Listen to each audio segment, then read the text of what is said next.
আসসালামু আলাইকুম। আবার নতুন ভিডিও নিয়ে এসেছি। বিষয়টা হচ্ছে ট্যাগ কোশ্চেন। আহ, আমরা বেশি বেশি প্র্যাকটিস করবো ট্যাগ কোশ্চেনে। প্রথমটা বলা আছে have a try to form this habit of morning walk. এই ব্যাখ্যা সাবজেক্ট নাই, এটা মূল ভাবযুক্ত বাক্য। এটা মূল ভাবযুক্ত বাক্যকে যখন আমরা ট্যাগ কোশ্চেন করতে যাবো, অবশ্যই এর উত্তরটা হবে অন ইউ অথবা উইল।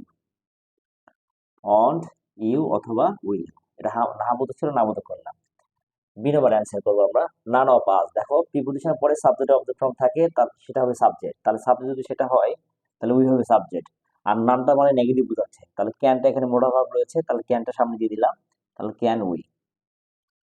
৩ নম্বর a barking dog seldom bites. দেখো বাক্যের কথা থার্ড পারসন সিঙ্গুলার বিধায় কিন্তু এখানে এস বাই এ যুক্ত হয়েছে। আর সেলুম থাকলে হচ্ছে নাবোধক বাক্য, তোমাকে হাবোধক করতে হবে। তাহলে থার্ড পারসন সিঙ্গুলার হলে সাধারণ হিসেবে কি আসবে? প্রেজেন্ট ইন্ডিপেন্ডেন্ট বেলায় ডাজ আসবে।